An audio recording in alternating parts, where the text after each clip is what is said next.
धाकड़ खबर बेखौफजुमा बेबाक अंदाज। धाकड़ खबर के न्यूज रूम से मैं आपके साथ हूं अकरम रईस खान। आजकल एक तस्वीर आपके सामने बार बार आ रही होगी और आपको लग रहा होगा कि कहीं ऐसा ना हो जाए, कहीं वैसा ना हो जाए। सोशल मीडिया को लेके बात कर रहा हूं कि कहीं सरकार ट्विटर पे पाबंदी ना लगा दे, कहीं सरकार फेसबुक पे पाबंदी ना लगा दे, कहीं पूरा सोशल मीडिया जो भारत में चल रहा है वो बंद ही ना कर दिया जाए।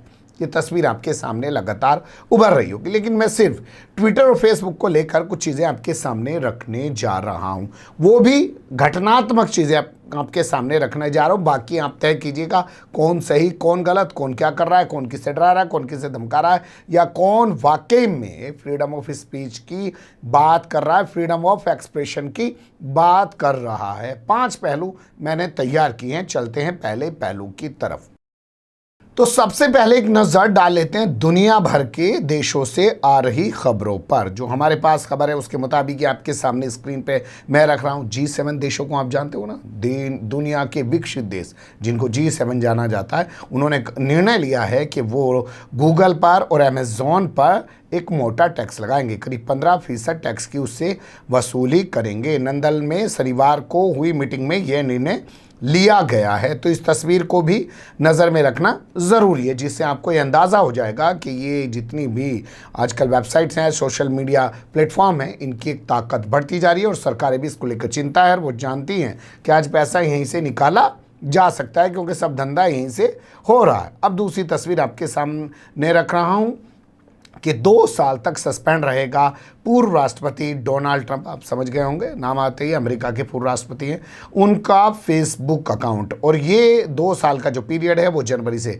चालू रहेगा, यानी कि अभी के हिसाब से जोड़ा जाए कि 6 महीने का वक्त हो चुका है, 1.5 साल बाकी है। 2 साल तक सीधे तौर पर फेसबुक ने साफ कर दिया कि डोनाल्ड ट्रंप के अकाउंट को बहाल नहीं किया जाएगा। शुक्रवार को ये फैसला लिया गया, जिसमें कहा गया कि 6 जनवरी के आसपास जो राजधानी पर हमला हुआ था, अटैक हुआ था, उसके बाद डोनाल्ड ट्रंप का जो अकाउंट सस्पेंड किया गया था वो सस्पेंड रहेगा, क्योंकि उनकी जो पोस्ट थी वो लोगों को भड़काने वाली पोस्ट थी, लोगों को उकसाने वाली पोस्ट थी, और उसी के चलते वो निर्णय लिया गया था, वो आगे भी जारी रखा जाएगा।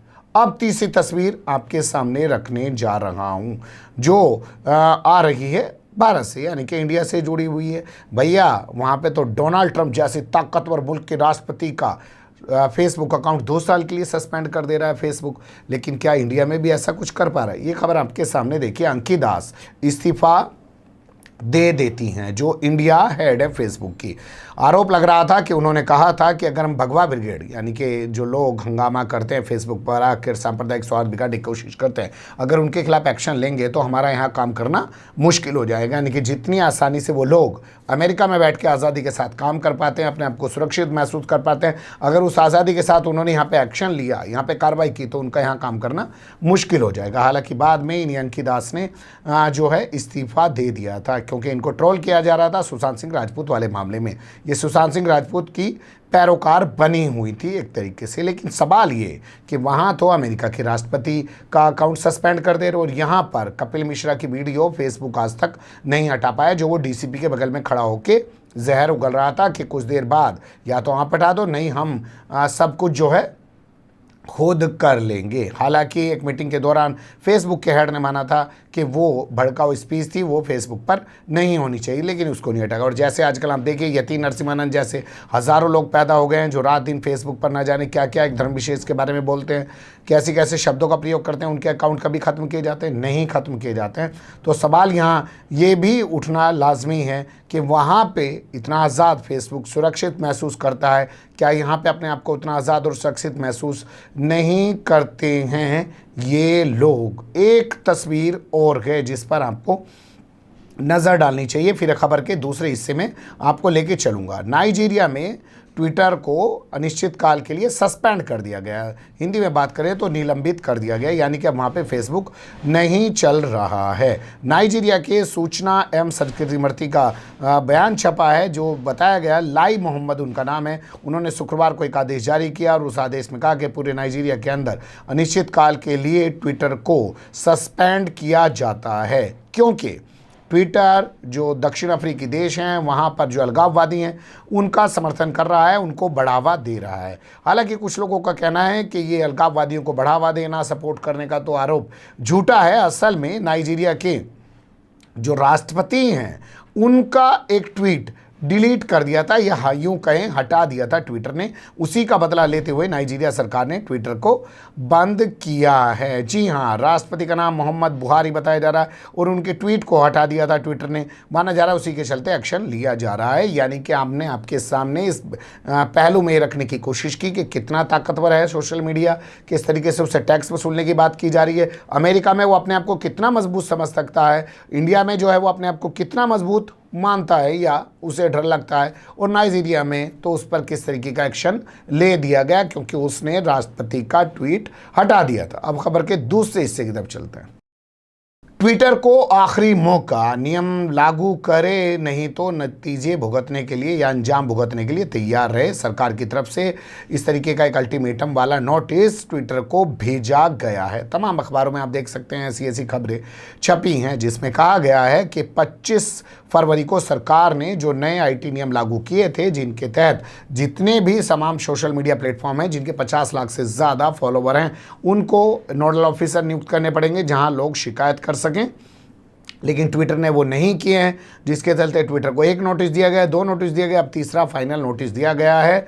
और ये नोटिस तब दिया गया है जब पिछले हफ्ते हुई सुनवाई के दौरान ट्विटर ने दिल्ली हाई कोर्ट में जाके कहा कि उसने नोडल अधिकारी नियुक्त कर दिए हैं। लेकिन सरकार कह रही है कि हम मानने को तैयार नहीं है कि इन्होंने नोडल अधिकारी नियुक्त कर दिया है। तो या तो हाई कोर्ट में जाके ट्विटर झूठ बोल रहा है या सरकार ट्विटर की बात मानने को तैयार नहीं है। वो हाई कोर्ट के बाद भी उस पर अपना दबाव पूरी तरीके से बरकरार रखना चाहती है। लेकिन बड़ी खबर निकल के ये आ रही है कि जो आखिरी मौका देने की बात कही है, अगर वाकई में सरकार ट्विटर के बयान से संतुष्ट नहीं हो पाई, उसकी कार्रवाई से संतुष्ट नहीं हो पाई और ये नहीं क्लियर कर पाई कि हाँ जो सरकार चाहती है नए नियमों के तहत वो ट्विटर कर रहा है, तो क्या भारत में ट्विटर नाइजीरिया की तरह बंद कर दिया जाएगा या बंद हो जाएगा, या अगर चलेगा तो फिर क्या वो सरकार के नतमस्तक होके चलेगा, अमेरिका की तरह आज़ाद होके नहीं चल पाएगा?